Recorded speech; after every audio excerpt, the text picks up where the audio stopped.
जैसा कि आप लोगों को बताया था कल, तत्वों को अरेंज करने के लिए सबसे पहले त्रिक सिद्धांत दिया गया, इसके बाद अष्टक नियम आया, उसके बाद तत्वों को व्यवस्थित रूप से परमाणु भार के क्रम में अरेंज करने के लिए सबसे पहले कौन सा टेबल बनाया गया? Periodic table. बहुत अच्छा। पीरियोडिक टेबल की खोज किसने की, कोई बताएगा? एक बच्चा बताए, हाथ रख रहे हैं, बताओ बेटा। मेंडलीव, दिमित्री मेंडलीव एक रूसी वैज्ञानिक थे जिन्होंने सबसे पहले परमाणु भार के बढ़ते क्रम में तत्वों को क्या किया था? आपके सामने जैसा कि आप चार्ट देख पा रहे हैं, यह आधुनिक आवर्त सारणी का जरूर चार्ट। अब प्रश्न यह उठता है कि आधुनिक आवर्त सारणी और पुरानी आवर्त सारणी में क्या अंतर है? क्यों आधुनिक आवर्त सारणी की जरूरत है? प्रश्न आ रहा है दिमाग में आप लोगों को, या फिर आधुनिक आवर्त सारणी की जरूरत पड़ी क्यों? कुछ ना कुछ कमियां नहीं। तो कमियां ये थी बेटा कि जो तत्वों को अरेंज किया गया था परमाणु भार के बढ़ते क्रम में, वह ये था कि कम परमाणु भार वाले तत्व अधिक परमाणु भार वाले तत्वों के पास में हुए। कई सारे इस तरह से अव्यवस्था थी जिससे कि आधुनिक आवर्त सारणी की जरूरत पड़ी। और पुरानी आवर्त सारणी में हाइड्रोजन का स्थान निश्चित नहीं था, पुरानी आवर्त सारणी में एफ ब्लॉक एलिमेंट का स्थान निश्चित नहीं था, पुरानी आवर्त सारणी में इनर्ट गैसेस जो अक्रिय गैसेस जिसको आप जीरो समूह कहते हैं उनका स्थान निश्चित नहीं था। और पुरानी आवर्त सारणी में पूरे तत्वों को 7 आवर्त 7 पीरियड्स एंड 9 ग्रुप्स में बांटा गया था। ठीक है बेटा, पुरानी आवर्त सारणी में 7 आवर्त और 9 समूहों में बांटा गया। आप देखें आवर्त सारणी में जो खड़े थे इनको क्या कहा गया? इनको वर्ग कहा गया, इनको समूह कहा गया। ऐसे 9 समूहों में बांटा गया था। और जो पड़ी लाइन थी इसको क्या कहा गया? आवर्त कहा गया। आवर्त यानी आवर्ती जो गुण है वो बाएं से दाएं की तरफ बढ़ते रहे और समूह में ऊपर से नीचे की तरफ। तो इस तरह के अरेंजमेंट जो है वो पुरानी आवर्त सारणी में था।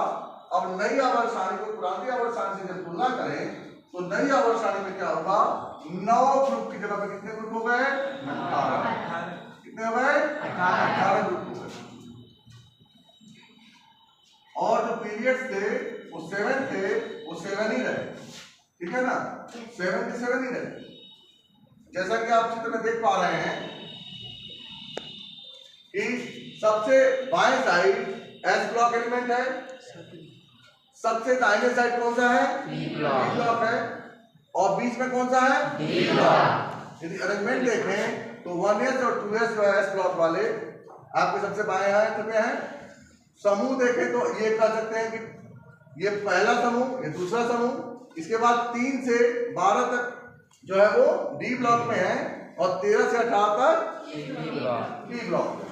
और नीचे जो है लैंथेनाइड और एक्टिनाइड जो है वो 14 तत्वों के समूह में वो एफ ब्लॉक एलिमेंट है, एफ ब्लॉक।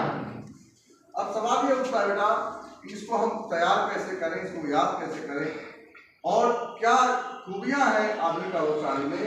तो आधुनिक आवर्त सारणी को जो है मोजे साहब ने दिया था। इसमें सबसे पहले इन्होंने ये किया कि इन्होंने ग्रुप की संख्या बढ़ा दी। इसके बाद जो मेंडलीव साहब ने परमाणु भार के बढ़ते क्रम में तत्वों को अरेंज किया था, इन्होंने क्या किया? परमाणु क्रमांक के बढ़ते क्रम में तत्वों को अरेंज किया।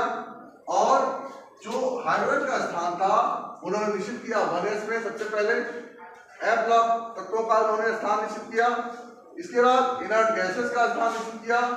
और बहुत से ऐसे तत्व थे जिनकी खोज नहीं हुई थी, यहाँ पर आकर के 118 तत्वों को जो है इन्होंने अब तक खोजा है और उसमें अरेंज किया।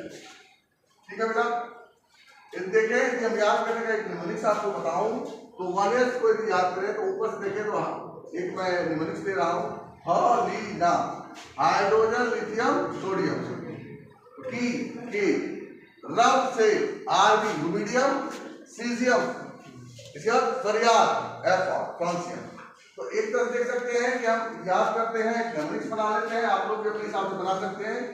ये बस उसके लिए है कि आप उसको तैयार करें, ठीक है ना। ये वनस का है, वनस को क्या कहा जाता है बेटा? Alkali metal. क्या कहा जाता है? अल्कली मेटल या क्षारीय मेटल, क्षारीय धातु। यदि इनके हम गुणों को देखें तो ऊपर से नीचे की तरफ हम चलते हैं तो इनकी क्षारीयता का गुण बढ़ता है, घटता है? बढ़ता है। इसके बगल में 2s है, तो 2s में देखें बेटा तो बेरोलियम है, बेटा मांगे कार स्कूटर बापरा जी। इस तरह से आप कह सकते हो, अपने हिसाब से कुछ भी आप मेमोरी बना सकते हो। तो बेरोलियम है, मैग्नीशियम है, कैल्शियम है, स्ट्रोंशियम है, बेरियम है और रेडियम है, ठीक है बेटा। इस तरह से आप जो इसको बना सकते हो। इसको बोलते हैं अल्कलाइन अर्थ मेटल। क्या बोलते हैं? क्षारीय मृदा धातु। क्या बोलते हैं बेटा? इनका भी गुण ऊपर से नीचे जब हम पढ़ते हैं तो क्या होता है? बढ़ता है। बाकी डिटेल में हम कल जो है इसको फिर से पढ़ेंगे, आप लोग इसको तैयार करके आए, ठीक है। Thank you.